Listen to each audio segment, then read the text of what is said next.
Okay, hi everyone. If you can hear me, just put a hello in the chat box.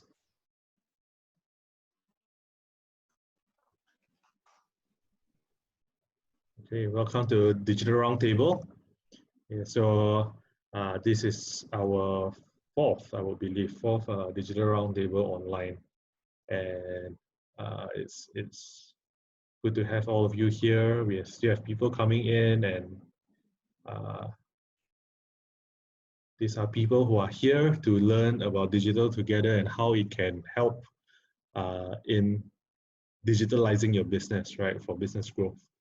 Okay, okay, great. Okay, let's begin. So, welcome to Digital Roundtable. This week we will be discussing on the topic of how we can double our digital marketing results without doubling your marketing budget, right? So, when we talk about digital marketing, we always talk about spending on ads and all this. There's a whole lot of people teaching on how to optimize your ads and all. But today, we specifically want to discuss what else can we do to really optimize our results and even, I would dare say, double it, right? Without even spending more on ads. Right? So that's a topic that I believe will be beneficial for all. So if you are interested to double your marketing results today, put a yes in the chat box.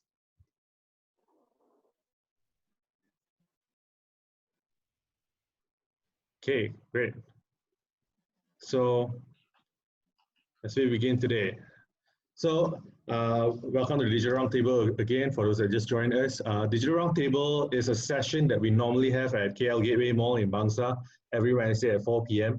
But of course, due to the MCO, we have in the spirit of digitalization, we have brought it digital as well. So we have been hosting this on Zoom, and we have been getting pretty good responses from people, and many people have joined us in the past few weeks, right? So this week we have this group of people who are here today. Today it will be Victor and I. So let me first introduce Victor.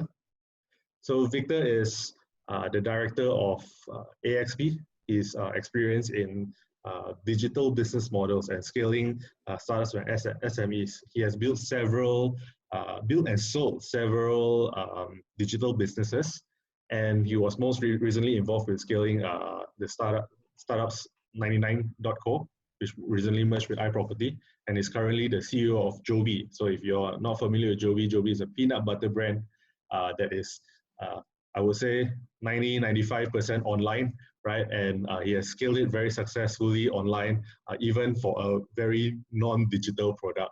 So Victor is also my mentor who has taught me a lot, and I'm sure all of us can learn something from him today in today's session. Okay, so I also like to introduce myself. I'm the co-founder of Adeve Digital, a digital marketing agency. I'm also currently, together with Victor, heading the product for marketing automation solutions, right? So in my career, I spent over ringgit 1 million in digital ads in the past 3 years. So and before that, I have been involved in my family business, turning it from a traditional, conventional business of word of mouth and all this into digital market, into getting business through digital, right? So now 80% of our business actually comes from digital. So I'm not just a theorist, I'm a practitioner. I believe it, I have seen it, how it impacts my own family's business. And I've worked with over 70 clients across different industries in building digital marketing strategies for them. So there's a bit about both of us. So yes, we have more people coming in. So as more people coming in, let's just start with a poll, right? We want to know who is in the room today. So as we start this poll, you will see this on your screen. So you can just answer it accordingly. You can select more than one answer for each question. So we just want to know a bit about who you are and who's in the room today. Yep. Okay, great. So while you're doing that, okay, you all can see the poll, right? Because I'm not receiving responses. Yep. Okay, cool. So while you're doing the poll, once you're done with the poll, I also want you to introduce yourself in the chat box. Okay, so just put your name, your company name, and what you do, right? So that we know who's in the room and what kind of industries you're from, then we can add value accordingly. Is that okay? So while you're doing that, once you're done, you can start entering your information or tell us a bit about yourself, right, inside the chat box. Cool. So I will jump straight into it now, right into the content. So we always start with this. We always want to remind people what we believe in when it comes to digital marketing. So digital marketing is not just a channel. It's not just running some Facebook ads and getting some engagement, some likes, comments, shares. Not just about getting some sales even, right? It's really an entire different business model and a different mindset shift of how we think about business, how we measure business, and how we scale businesses. So today, okay. So today, as we start, you're ready? If you are ready, put a yes inside. Okay, hi Sam. Okay, yeah, so Sam is doing a good example of how to introduce yourself. So feel free to introduce yourself so that why is important to introduce yourself so that we can look into your profile and we can see how we can make it more specific according to who's in the room. Okay, so let's do that as well. So let's start. Without further ado, I pass this time to Victor. Okay, thank you, Justin, and thank you everyone for joining. Now, so today's session will cover mostly for end clients and business owners. However, we do have just a reminder, we do have one that is sort of like after party breakout session for agencies, where we address what we can actually do with some of the functionalities, tips, and whatnot that we'll be giving later on in the slides. Yeah. So just keep in mind for that if you're an agency, because some of them may, well, how do you call that? Feel quite fundamental to you, but we have a wide range of businesses here, so we want to cover all areas. All right. Now, it's interesting to see the poll results. Later, I'll touch on some of them with the things that I've mentioned. So let's go to the next slide, Justin. Right. So first, I want to qualify something. Right. When we say double your results without without doubling your digital ad spend, there's some qualifiers because we don't want to misrepresent ourselves. Now, whatever strategies that I'll show you, you will achieve them if you're achieving either, say, average metrics right now or below average. So when we talk about doubling your results, it could be either your typical metrics, CPC, cost per click, click-through rate, CPM. I think I see actually from the poll, there's a good percentage of people who are spending on Facebook ads, Google ads. That's excellent, right? Now, the other one would be, say, your email marketing. So when we talk about your open and click-through rates, it's good to know what is the average numbers. We can definitely either get you to your average numbers or hopefully double it from there, okay? And when we talk about your website, I also see there's a lot of people who are doing SEOs here, right? And from your SEOs there, and you will be able to hopefully reduce your bounce rates. And then when we talk about sales, these are your conversion rates. Some of you may be in the B2B business.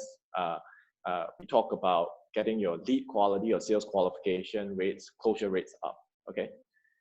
Now, we also have to always be understanding here, right? If your product is broken, not good, or there's a process or team that's not working, whatever good marketing strategy that we're sharing today won't address those fundamentals. So that has to be fixed, right? And whatever we're sharing right now is something that both myself through AXP and Adeve as an organization, we've went through with hundreds of clients, and not only that, right? I've actually made it work through actual case study practice, which is the Jobbie business, if you're familiar with that, right? If not, you can check out, just type Jobbie in Google, Jobbie Malaysia, right? So we do online peanut butter. Now, let's get to the next slide. We'll jump straight into it. So a lot of you all might be thinking, right, if we're on this trend for digital marketing, why take action right now? Okay, there's a very good reason for it. This is a study by Bain, right, the research firm, analyst firm. So for those companies who actually invest, right, during the recession, and if they see growth, it is very likely that after the recession, they continue to see that growth double versus those who experience a either negative or lower growth during the recession. And if you look at the chart, right, it's represented by the gray graph over there. So that's why it's imperative, because I mean, there's a whole lot of reasons coming out from it, right? One is you grab bigger market share, cost of advertising is lower, and the noise, right, in terms of brand awareness is significantly less. So if we look at the separation between the winners and losers, we can actually characterize them. And I'll show you what is it on the next slide, right? Now, when we talk about the losers and the winners, these are how they respond differently in this situation right now. If you look at the losers part on the left-hand side, right? So a lot of them will be overwhelmed with the operational disruption, right? Perhaps they may actually have a lot of growth as well, but they're overwhelmed by orders. And a lot of them tend to respond by cutting costs. And of course, they compete on pricing. Yeah, you have this demand right now for e-commerce goods and essential services, but a lot of them are still competing based on pricing. And if you look closely, most of the product are what we term as nice to have. Okay, so it's optional whether I need to buy you or not, right? Now, if we look at the winners, of course, then there's the flip side here. During this hard times, right, they position themselves to be a trusted partner. Okay, this happens to both whether you are a service delivery partner, you're a B2B, you're a marketing agency, or you're a brand owner. So they become a trusted partner of the customers. And they still deliver results for the clients, of course, right? Whether your end customers, prove value, the value that has been communicated throughout the messaging. And one interesting fact is that usually the winners will up their communication by more than 10 times. So this can be done in the form of more social media updates, could be in terms of your ad reach out, more investment into digital ads, right?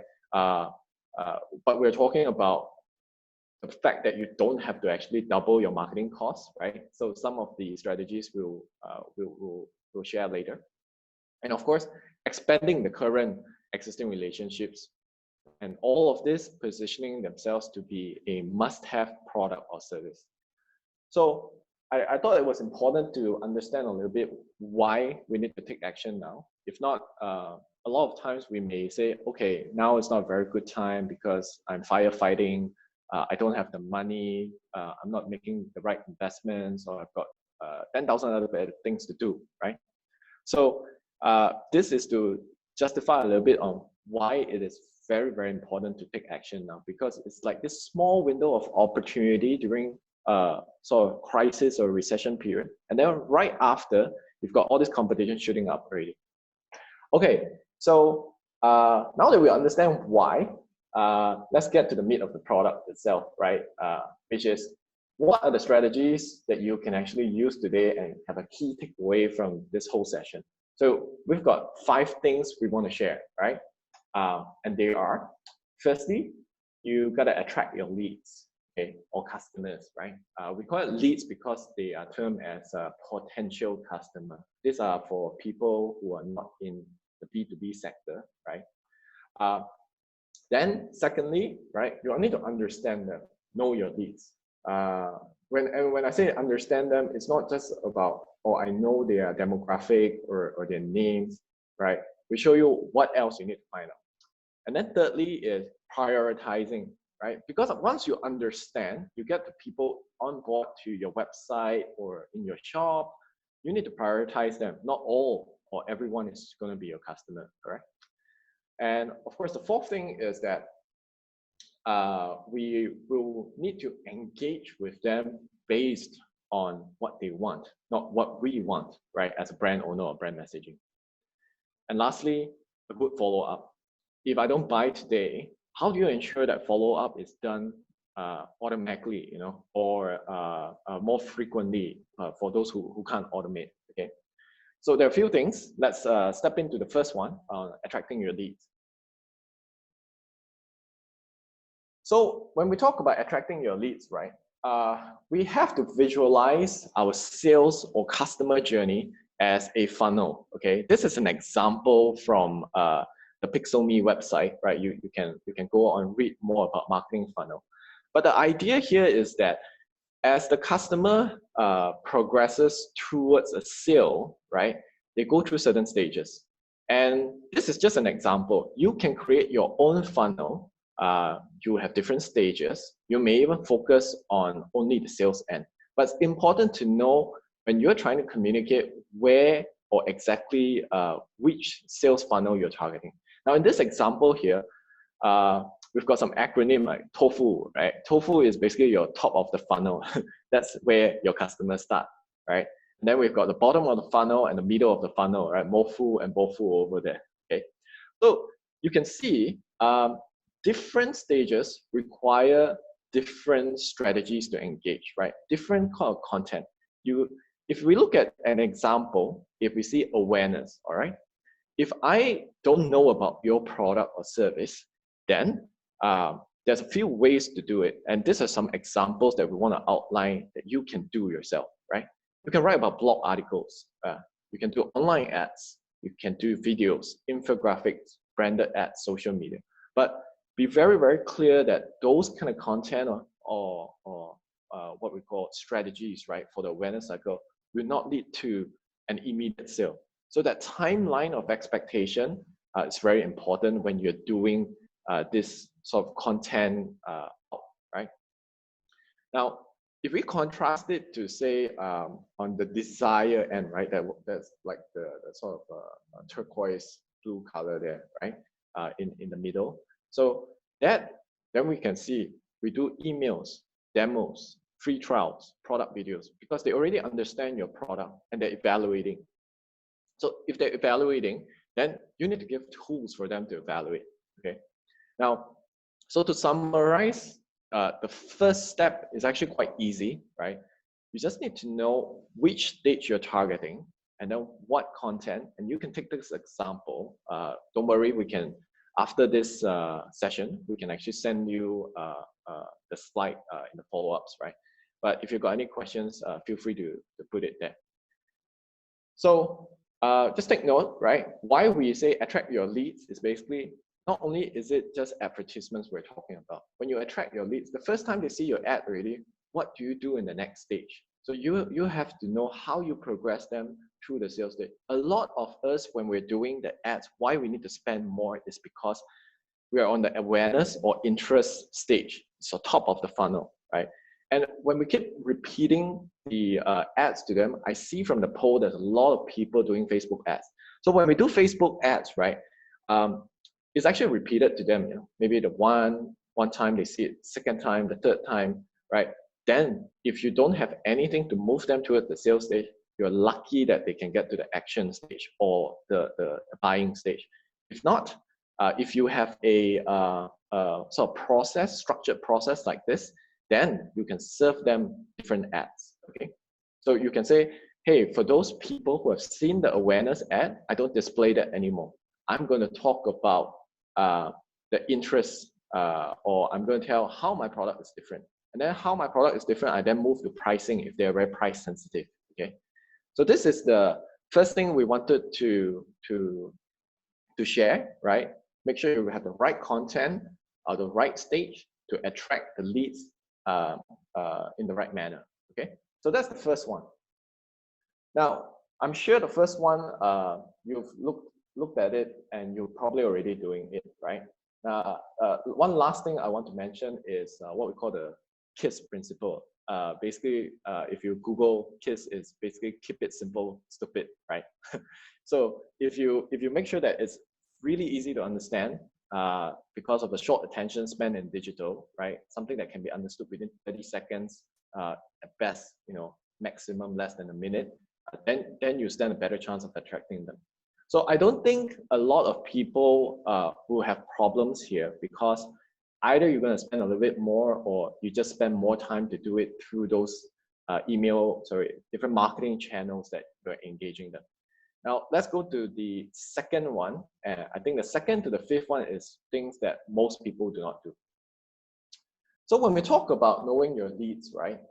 A lot of people, we just say, hey, yeah, I know my target audience.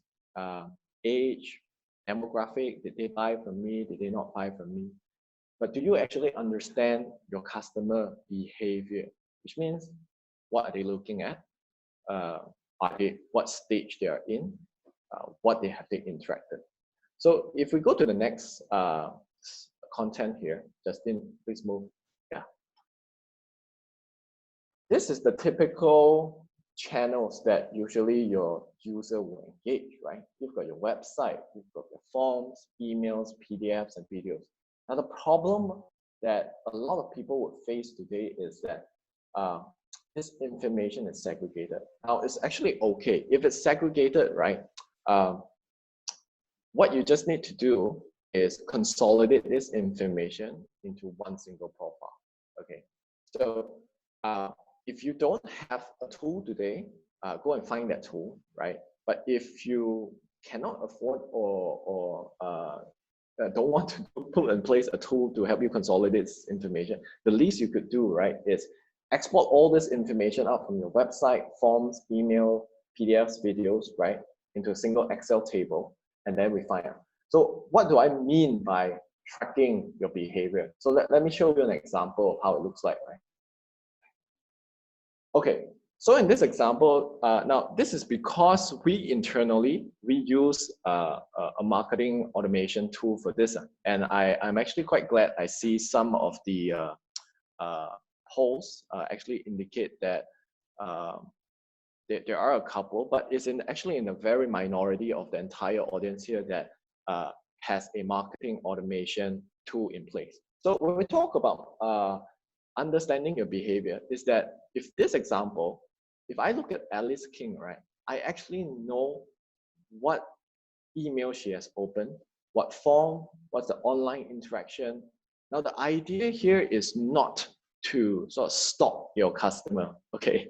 It's very good that you can understand all this customer behavior, but it's the ability to segment it. So for example, right, if I ask you a question today, right, if you know, when we talk about the stage earlier, the funnel, now if you understand your customers are all at the consideration phase, and you think, and you have classified it, those which are in the consideration phase has actually filled out a form, opened up an email, and responded to an offer and saw my ad.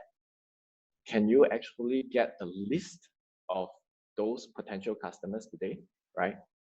The answer is probably very hard, no. So if you don't have that, that doesn't allow you to target them better. So the idea here when we talk about behavior tracking is so that we can segment all these customers to the individual names, right? Or at least whatever information they provide you. And then we can go to the next steps, all right? So this second part is very important because without this foundation here to understand your customer behavior and classify them in the right stages, you won't be able to do the next few steps. While you may be able to do the next few steps, maybe it's not so effective, okay? So as you will see later on, we can address any questions which you all have. Okay. Sorry, just give me a moment. I think it's very dark. I'll turn on the lights, yeah.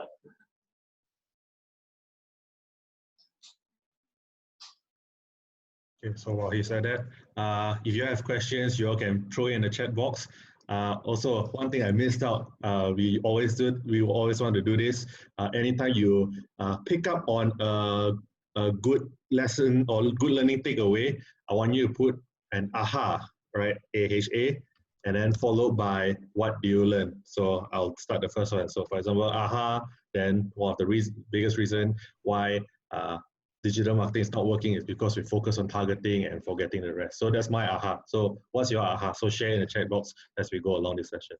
Yeah, back to you, Victor. Okay, thank you, Justin. So let's move to the next step, right? Now, once we know how to attract our customers, we understand who they are, what the behavior is, then we need to prioritize them, correct? Because imagine, now the good thing about digital ads today, especially when your cost is very, very low, right? You may be receiving hundreds of orders or hundreds of inquiries just because everybody is staying at home and they have nothing to do. Now, but not all of this are worth your time to follow up. Some you can put on less priority, right? But do you actually have a system in place? And the answer to most businesses is they do not, okay? Just because the step 1 and step 2, they didn't do that, okay? Now, today's tools are actually quite powerful. Not only when we understand those behavior, the system can actually score it per your qualification criteria.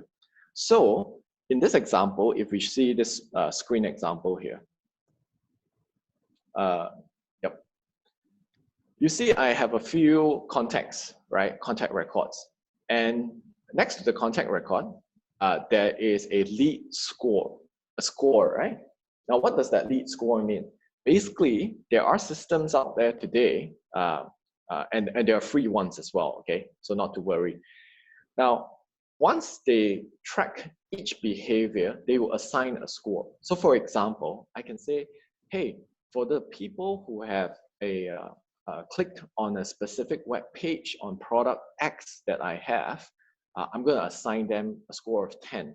And as they keep clicking on it, that score increases. Now, why is this important? It's because if I got 100 leads that are coming in right now, right? I don't want to call each and every 100 one, correct?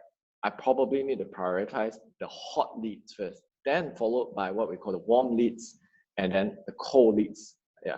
So remember when I say leads, it's potential customers that we're looking at. Now, some of you may be asking, say, hey, you know, I do e-commerce businesses, so I don't actually need to call them. So this is not important for me. So I would like to point out that no, it is also very important. Why? Because you want to position your high priority customers first, which is those who are near to your checkouts. And a lot of people who have e-commerce stores today, they think of it as abandoned checkouts. But what if those clients which have not placed an order, but they have spent 10 minutes on your website, just browsing through? That's a very highly engaged customer, right? But they didn't put an order and they leave. And all the money that you put in, right, to create this traffic is suddenly gone because you have no way to engage them. But what if you could know them and you could prioritize them? Then you can do your follow-ups later, which we'll discuss on the next few slides, right? So very important to understand and prioritize your leads. If you're not doing this today with an automated tool, make sure you can have something like, in this example, a scoring system for your customers. So you can actually export them out and say, hey, those people who have opened 3 emails in the past 3 emails, right? I'm going to say this is on high priority. After they opened the emails, they came to my website and they were abandoned checkout. Maybe I want to send them a promo to close the sale. So that is the manual way. For those who are using some sort of marketing automation, then this would be a good way to automate the entire cycle of this tracking. Okay, so that is in terms of prioritization of your leads based on their behavior. Okay, not necessarily on their past sales order or what they provide to you. Yeah, because that could be very misleading. The actual surfing behavior or actual interaction is something that's more accurate. Because why? Past sales is not indicative of future sales results. Yeah, if in the past I bought a BMW 3 Series, doesn't mean that I'm going to buy another 3 Series again.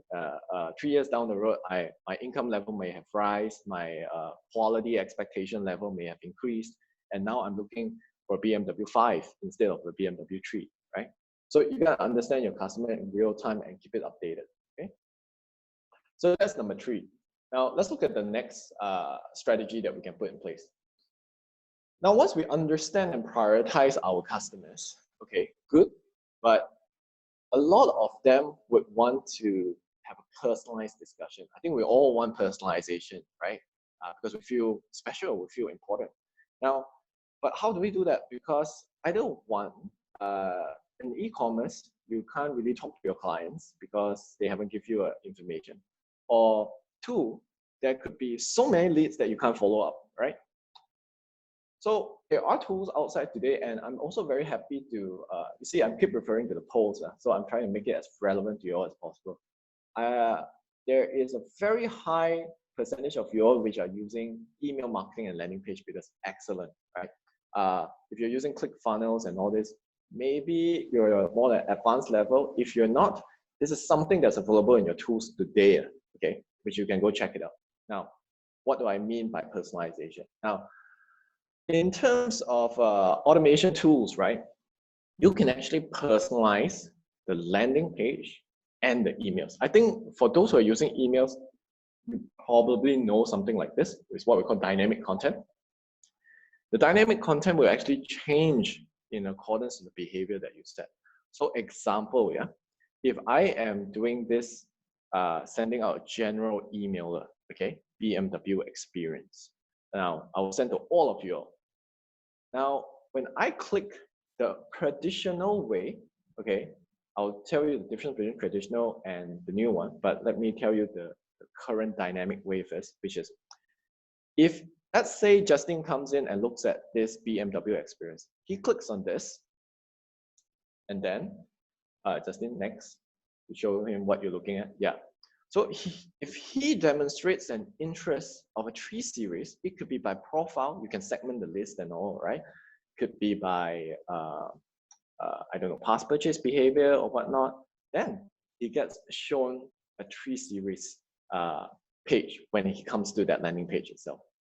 Now, the difference here is that in the past, you had to segregate different content, multiple pages and all, okay? So please be aware that your tools, there are tools available today which can dynamically change in real time based on the rules that you set and the behavior that's detected.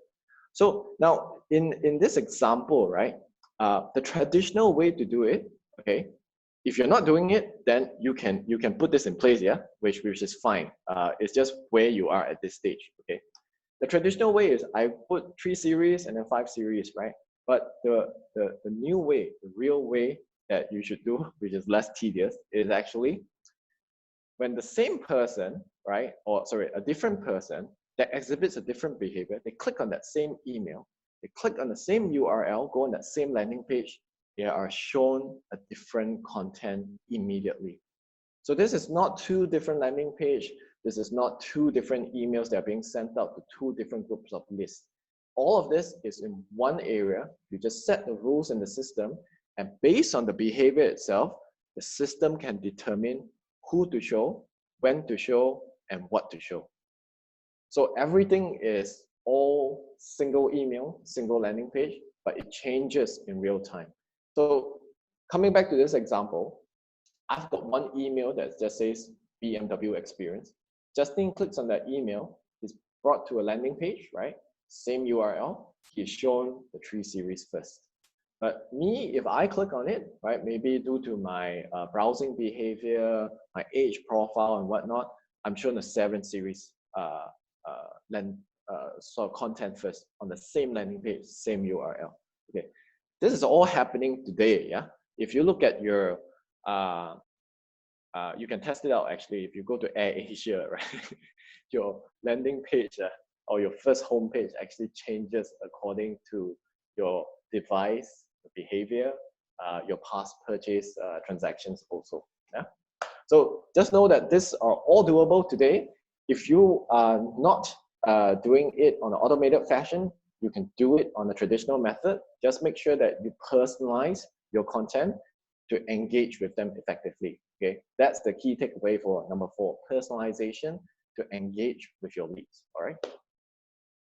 So let's go to the next one. If I'm moving a little bit too fast, then someone just put in the chat. Now, when we talk about follow-up, right? Now, the next step is follow-up. Why is we understand all this. Let's recap a bit on the 4 steps, right? First, we attract the leads. Once we attract them, we need to understand their behavior, right? After understanding them, we need to prioritize them. And then prioritizing them, we need to then engage with them through a personalization, correct? So then we come to the 5th one, which is follow up. So how do we do a follow up? If the traditional way is we've got some automated emails coming out on the back end, right? You know, I fill out a form, I get an email. If I fill out a form, someone calls me up, but it rarely lasts beyond the 1st or 2nd interaction. And we actually all know it's not the first time if people see your ads or people come to your website, they will actually buy from you. In fact, if you are achieving a 20% or 15 to 20% conversion rate on your e-commerce stores out of the total unique visitors, that's actually very good. Which tells you something, which means the average industry sees at least 80 to 90% traffic drop off. You're spending all this money, right, that you drive 1,000 people to your site, to your messaging and whatnot, but only 10 to 20% convert at the end of the day. What about the 80%?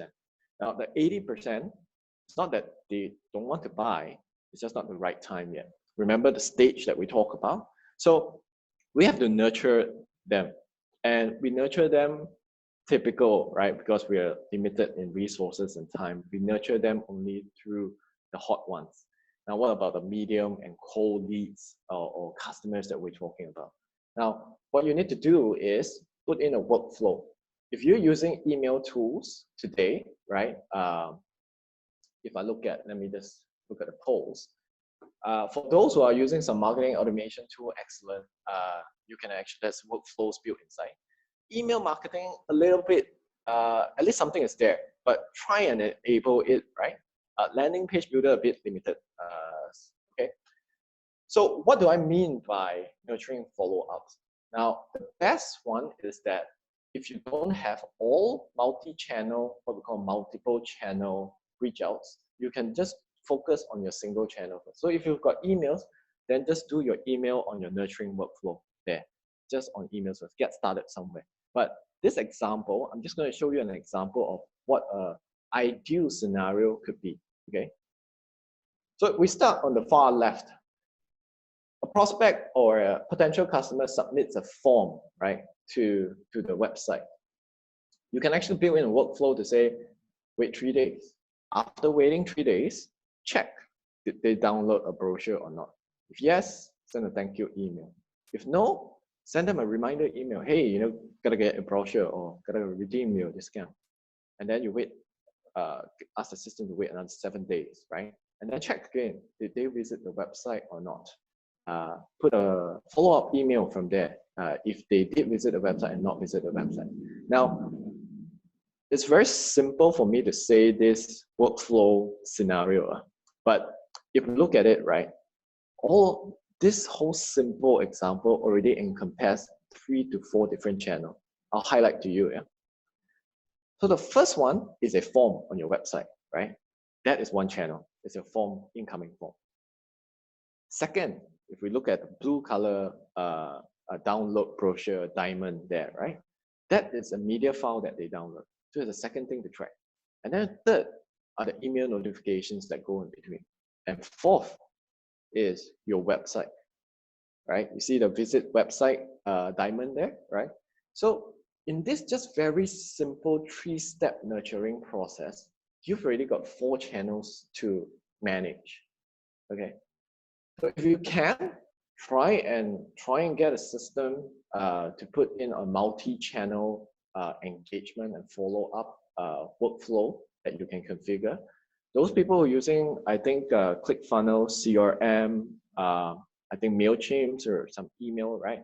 You have some autoresponders. Something is better than nothing, actually, right? So try and explore those features out. If you're not sure what to do, you can put it in a Q&A session later. You know, we can advise if we have used those tools. But internally, I've done it with MailChimp before, CRM, Zoho, and HubSpot and whatnot, right? So Fifth one is workflow. Okay.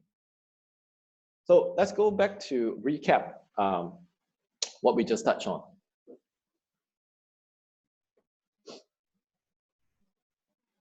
Justin, next slide.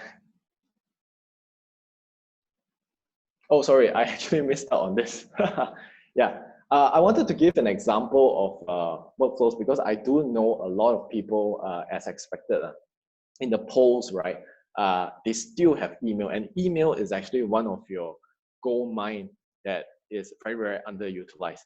I think one of the immediate ways that you can improve your click-through rates, open rates, traffic to your site, if you've got a good database, right? When I say good database, is at least 100 and above, right? For the number of contacts. I believe most customers or most clients should have it.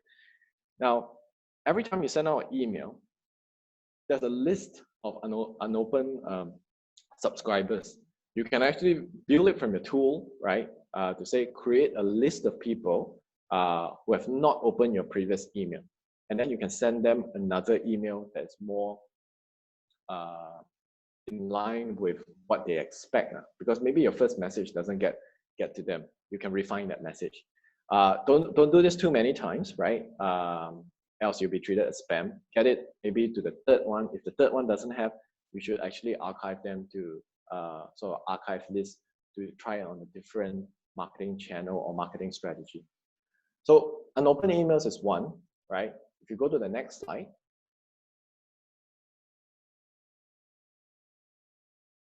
it's good to segment your customers based on their behavior of the emails. Why I keep touching on emails a little bit more time here, like I mentioned, is because most people would have the email system in place. Now, you can actually go into your system, right, to say, create a list of people who have clicked on a certain link at email, right? Create a certain link, create a certain list of people who have opened a specific email. So why is this important is because not only are you avoiding that emails being treated as spam, when your message is tuned to their behavior. So for example, you could go back to all your previous EDMs and say, hey, I want to just take a list of people who have opened the promotion emails, right? Means you've got a very interested list of people who only looks at promotion. Then you know that your content has to be discounts, promotions, right? Perhaps the other list of people are those who are interested in announcements. Then you can actually create those lists of announcements and put your marketing message tuned to more of a product update or even a product development. That's really giving them insight into your company. So that's really up to you, all right? But do those because this information is there already today. And if you're not utilizing it, it's kind of a waste. Yeah. All right. Next slide, Justin. So coming back, let's recap. Okay, we've got 5 strategies to outline here. You don't have to do every single thing here. I believe that even 1, 2, or multiple combination of this will actually see a good increase in whether it's your conversion rate, understanding your bounce rates, click-through, or cost per click, whatever that is, right? Because we've seen it and we've done it before. If you don't have, you can reach out to Justin and then find what's the problem. Yeah. So if we look at it, right, attracting your leads, knowing your leads, prioritizing your leads, engaging with them, and then follow up with them. Now, your question would be, I think by the time I go through this, my experience with sharing this usually is that a lot of people will say, oh gosh, I don't have the time to do so. Now, if you don't have the time to do all of this, right, explore what we call a marketing automation tool, all right? So that would be something that can actually get all of these 5 things done with very, very minimal effort and I guess in a very short time. Yeah, not too much investment also for some of these tools. Okay. All right.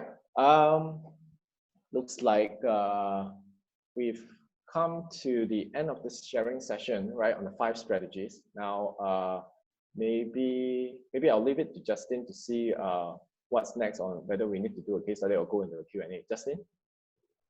Okay, so how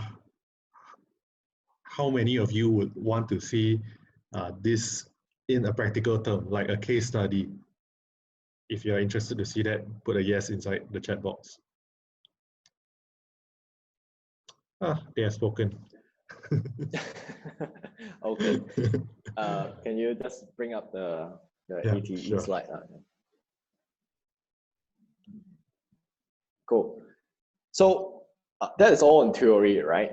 And I'll give you some examples of how we do that. Now, this is a company that we've worked, this is many years back already, okay? And even at that time, it showed huge results. And it encompassed all that 5 different strategies, all into pushing one campaign itself. So let me show you a little bit. This is with a Singapore client. They did they're in the business of selling 3D engineering software, okay? And these are expensive stuff, yeah, because one software is about at least 30,000 minimum, and this is excluding training, implementation. So it's not exactly the most easiest thing to sell, nor the cheapest thing to sell, right? Now, in this example, they were trying to, they hold a annual event, okay? And the annual event actually brings up their users. It's a good time to bring in new customers, potential clients as well. So if you look at this, they were targeting about 300 attendees on the 2016 event, right? And they created a series of emails, but it didn't work. So let's see what is the problem and then how we solved it, okay? So these are the results, okay, at the end of the day. So I give you some results. There were a total of 16 emails that were sent out a month or about a month before the event itself. And that's sent to 46 different groups. Within less than a month, they've got about 282 registrations. Now, you may think, oh, 1 month is a lot of time, right? No, later I'll explain why this is significant in 1 month. Now, it's very good open rates by email standards. There's about 20.13%. Good average click-through rate on the emails of 5.6%. And the total attendees is about 220. So if you see the registrations to attendees, it's quite a high turnout rate for those people who have gone to events. Yeah. So let's look at what was the problem they faced. Now, before and after, just to give you idea of what's the increase we're looking at, right? You can see the open rates actually increased by about 12%, the click-through rate about 13%. Actually, that is just the difference in percentage terms. If we look at ratio, right, 3.78 to 13% is actually 3x, right? And then about 17 to 29% is actually 2x, okay? So, but if you look at the number of registrants, yes, it's less from what they achieved, from 166 to 160, but we managed to achieve it within 7 days versus 26 days. So the total number of attendees that is amassed in a very, very short period of time. So that is, if you do it right, that's the difference. And if you look at the number of emails being sent out, 37 versus 9 on our approach, okay? So how did all this come up? Let's see. This one I will skip it. That's some insight, that's all. Okay, so it's important to know what they have done before. Now, they also laid a good foundation. That's why I said there's a qualifier, right? If you don't have good product, good team, or good process, whatever good marketing or tool that you're using will fail. So these are some of the good things that they did before we came in, right? They have segmented their leads according to purchase, past history, follow-ups, right? So there's a process. They know what stage their clients are under. And they did segment their emails, but in a more traditional manner, right? So they put it into different groups, different messages, and different call to action buttons, basically different offers. And they do have a landing page. However, there's a registration form, no tracking of the behavior, no workflow, no automated workflow. So although it's quite good foundation, but the email sent to them results in a lower click-through rate, manual tracking, reporting for conversion. Now, let's take a few examples of how those ads look like. Right? Sorry, the emails look like. Yeah. So these are the emails, right, that they have sent out. Pretty typical engineering stuff and all this. Now, why I keep mentioning I like this case study a lot is that if an engineering sort of non-sexy product or item can see that difference, right? If you've got a very hot product or consumer product, this will work even better actually. Okay. So later, why I'm showing you this, because we can contrast it. The content part, attracting your customers is important, right? So this is our approach. So when we put in the approach, what's the difference, right? So remember those step 1 to 5. It's exactly everything that's here. It's just that step 1 to 5 was a formula for you. This is an actual practice. So the first one is that the behavior tracking is already there. So they can track the website, the emails open, the responded to, and then right now we personalize. This is about the engaging with your contacts, right? With the segmented leads, and you can see the different messages coming up. Landing page and the tracker. Tracking is very important. That is the second step that we mentioned, right? Knowing your customer and workflows that are being implemented.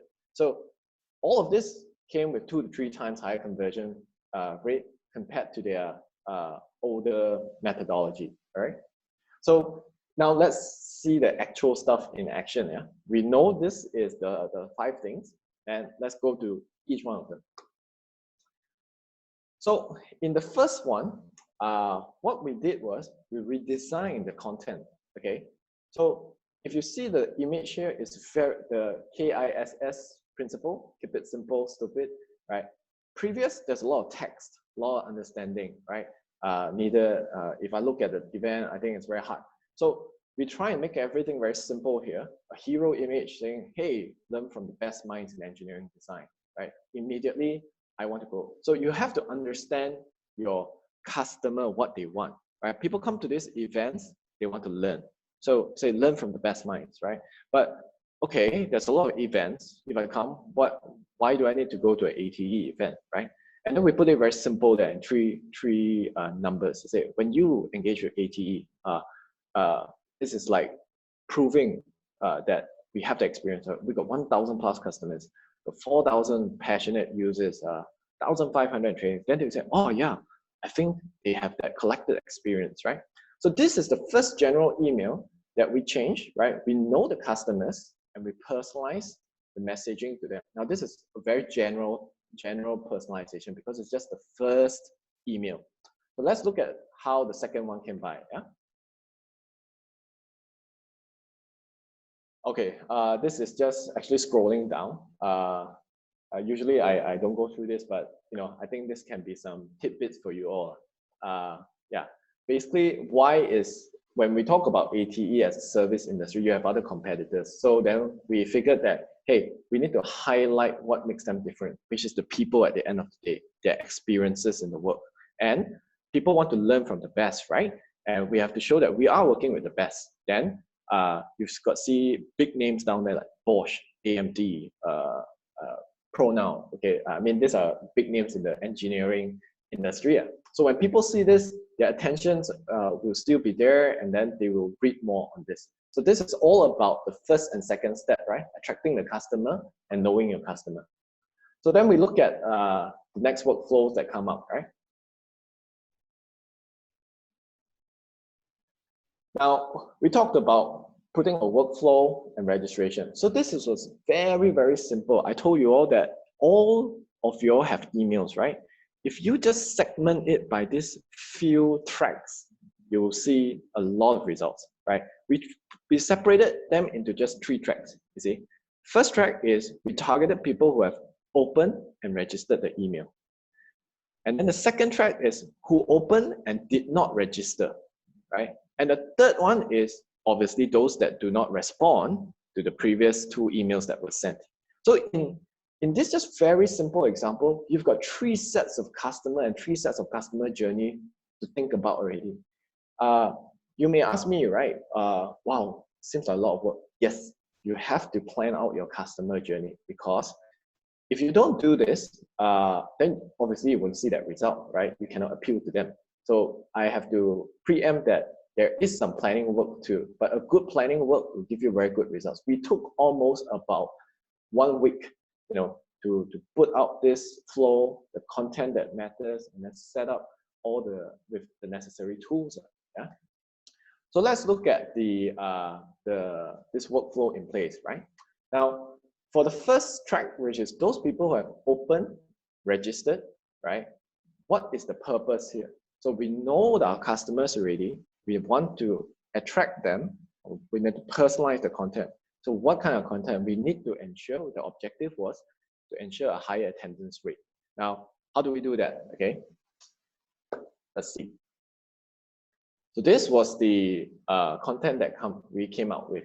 So you can see it's a recurring theme as I go on explaining about the case study here. For people who want to come out to the attendance rate, they need to be given an incentive to attend, right? So we make it very, very clear 4 reasons to attend today. Because when you register, you may not attend, I mean, unlike today, right? This is a physical event. So we say, you get to learn about the product, you get to learn best practices, you get to ask our consultants and all this kind of thing. So it's very relevant to this group of people who exhibit this behavior of opening, registering, but I'm not sure whether I want to come or not. Okay. So that's the first track that we did. Now let's look at the second track, right?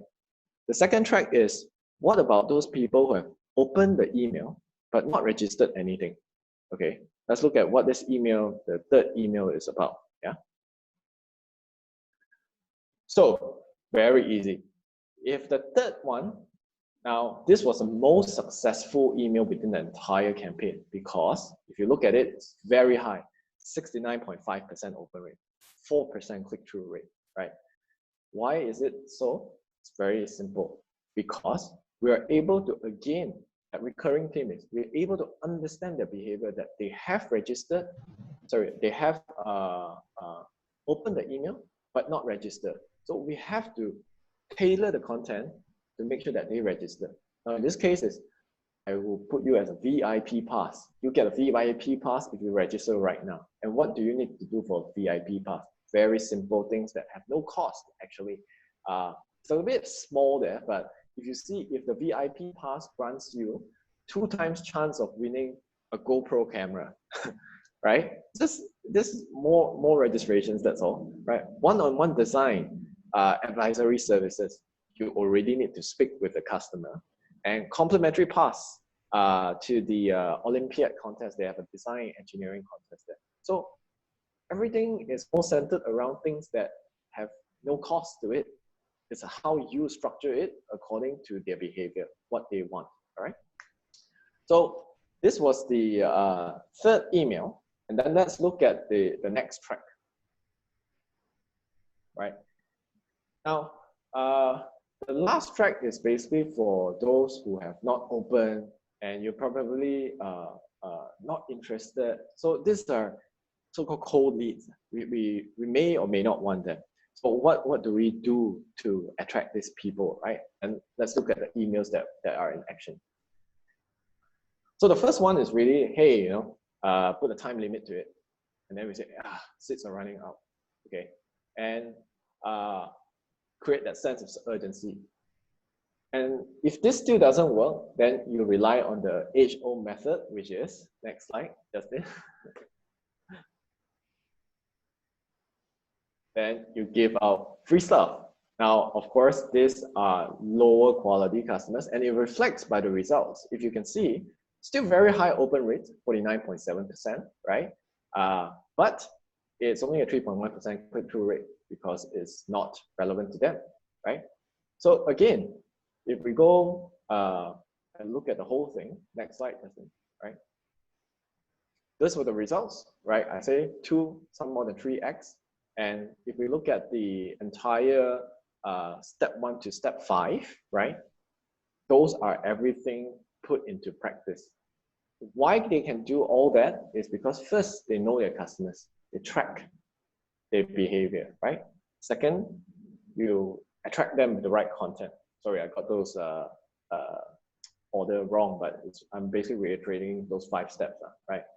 Prioritize them, personalize the content, and then you do that follow-up. If you notice those follow-up emails, right, for those who have not registered, all of them were scheduled and entered into a workflow. And it was a very simple workflow. Now, you can take things more advanced. Remember, this is 2 years back, and they were already doing that. Today's capabilities might be even more easier and more advanced based on what I just shared. Yeah. So that is the case study. Just right, we add up to 5 o'clock. How much is the ads budget for this campaign? Now, the good thing was that campaign was all on existing, no ad spend. That's why I say your emails have your, it's like a gold mine that's untapped, right? Okay. This is just basically the conclusions for that. I won't go through that. So I think, Justin, we can probably go to the Q&A session.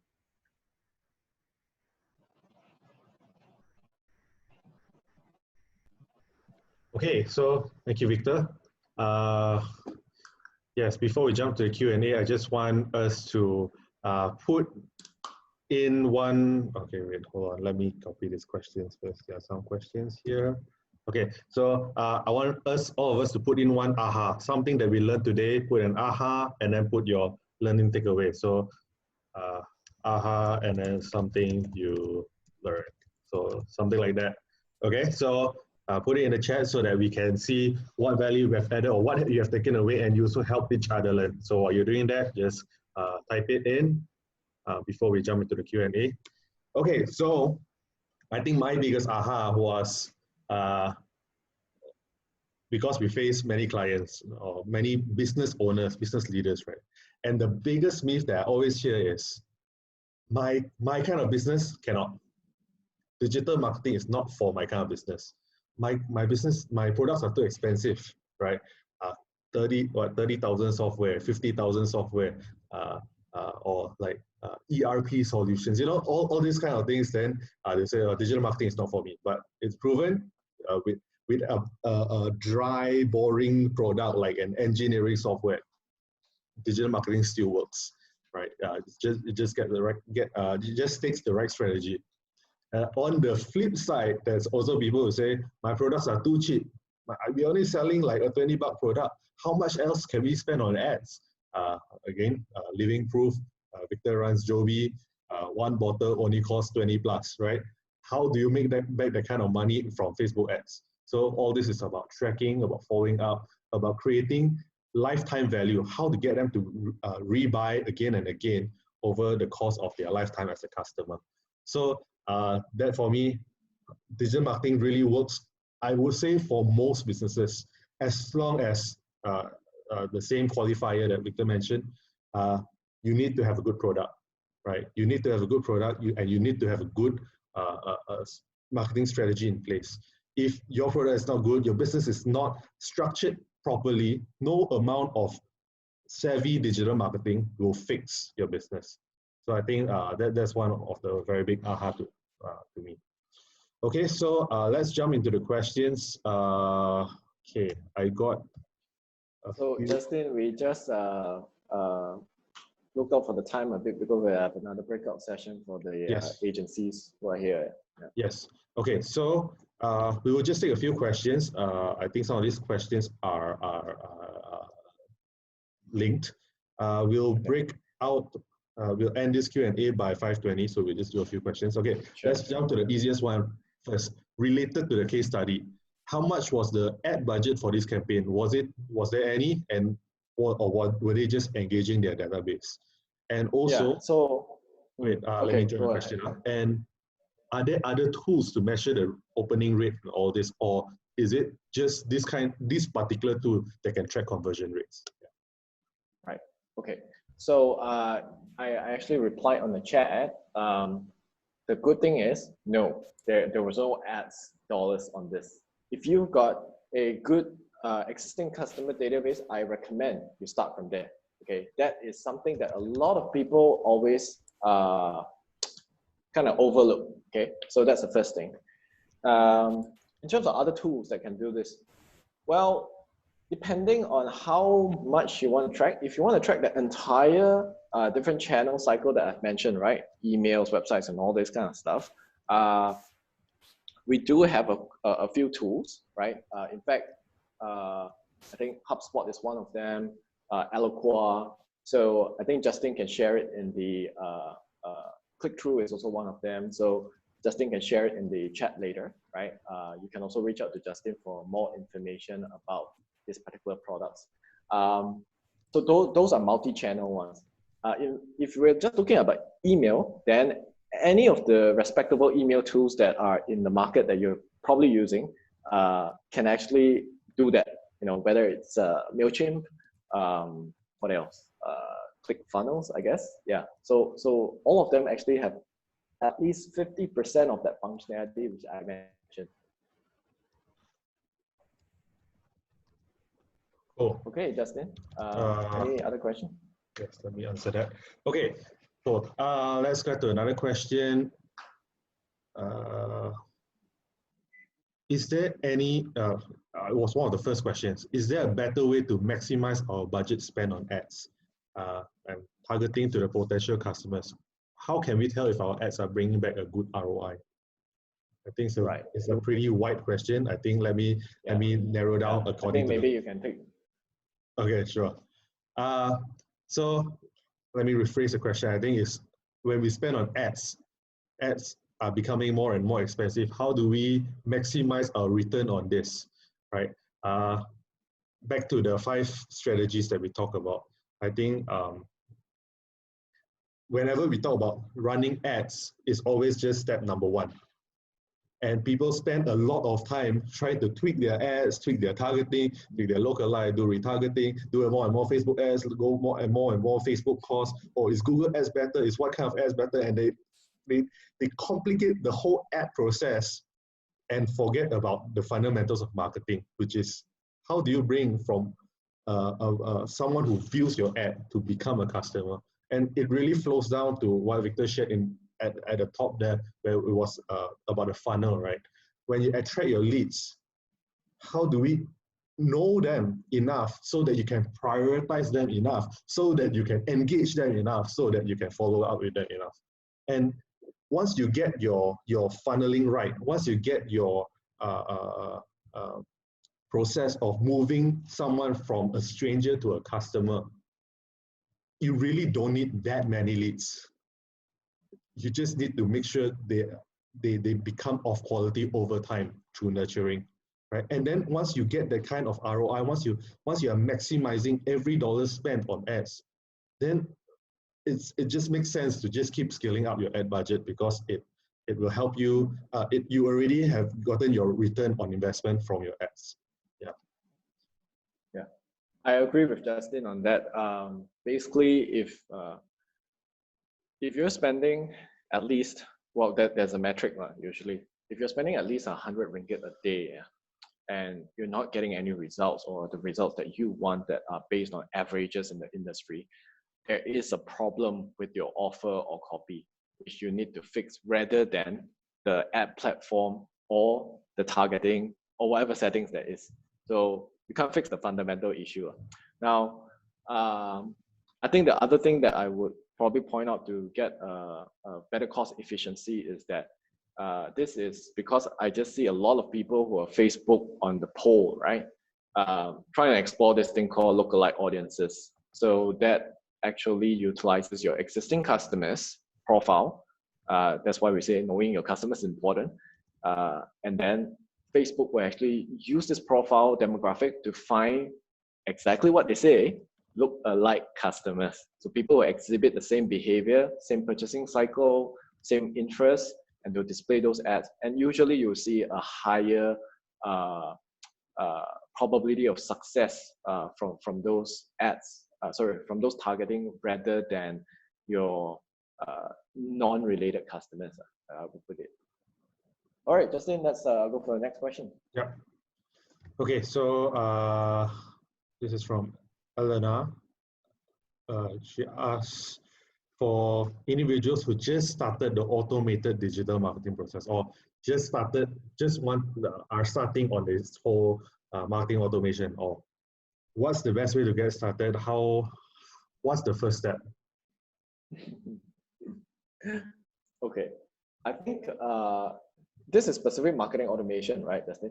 I would think so. She said or digital marketing. Let's answer both then since we have time. Okay, so I think for those people who just get started, right, try to get a single system that encompasses all the different channels as much as possible. Obviously, you're not able to get all under one roof, but start with a tool that you can do, say, landing page, emails, tracking, I don't know, list segmentation, CRM, all together into one, right? The examples of this would be those that we mentioned, you know, HubSpot, Eloqua. Some may be a little bit outside your budget. It's all right, right? Click through, try and explore those, right? Why I mentioned that is because when you start and you have multiple tools, right, and you build up those databases over time already, eventually you will still need to consolidate all of them together. So you will face that problem later down that road. So that's one thing. And you don't have a holistic overview of your customer if it's not operating within one single tool itself. Okay. The second thing why I would say, you know, try and use one tool that can encompass all this, right, is that we've got this thing on automation. We keep talking about automation, right? Now, the strategies that Justin has placed it here again for everybody's knowledge, right? If you are using a marketing automation tool which have 1 to say 4 of this, I can sort of guarantee you the first is your effort, but the second and third, right, knowing prioritization and all, these are done automatically from the system. You don't need to do any single thing actually. Out of the box, as long as you put some code into your website, you know, you send out EDMs using the tool, that prioritization and tracking, all is done automatically. So it's a little bit of a no-brainer over there. Yeah, that would be what I recommend. Justin, last one, I think. Yeah. Yeah. Okay. Yeah. Actually, I think that's all the questions we have. Excellent. Cool. Just to follow up on that, it was she's doing email marketing, but really through Gmail, through webmail, sending them Zoom link to invite. Yeah. So yeah, I think your answer really nails that. Okay, so if that's all the questions, okay, last call. 3, 2, 1. Okay, cool. Do stay on. I have 2 more things I want to show you, which I believe will add value to you.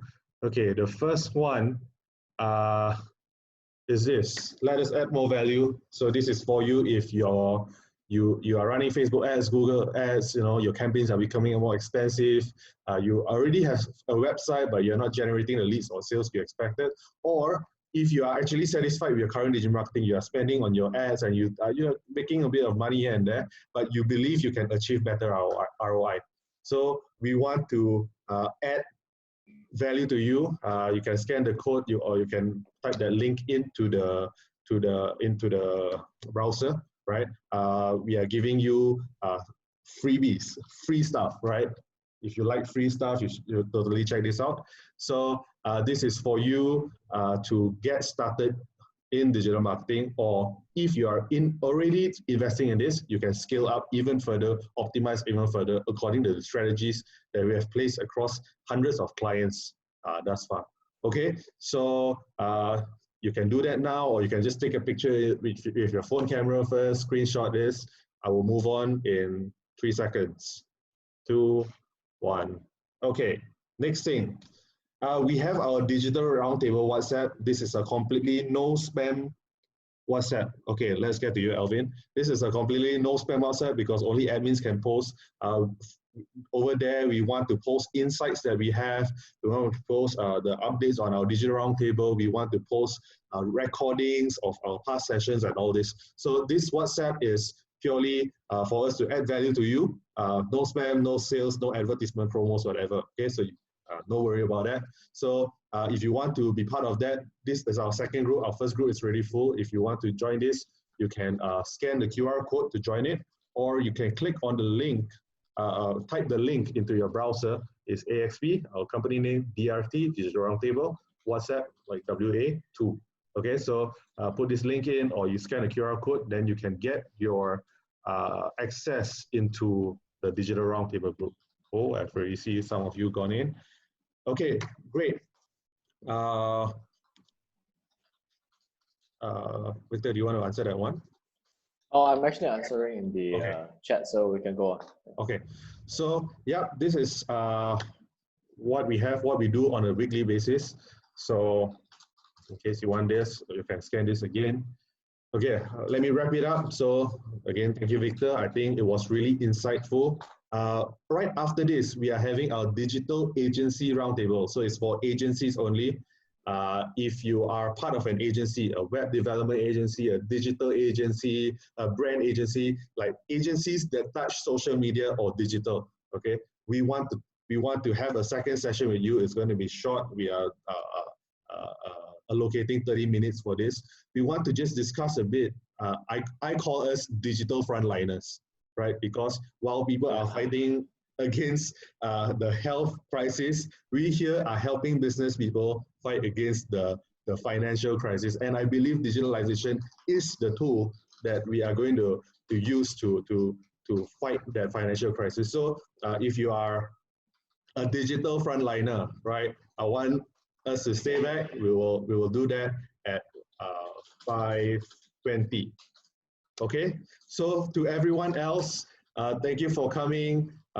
We will update you on our upcoming events next week and onwards. We try to do this every week. We have done this so far every week. Okay, and we would like to see you next week again.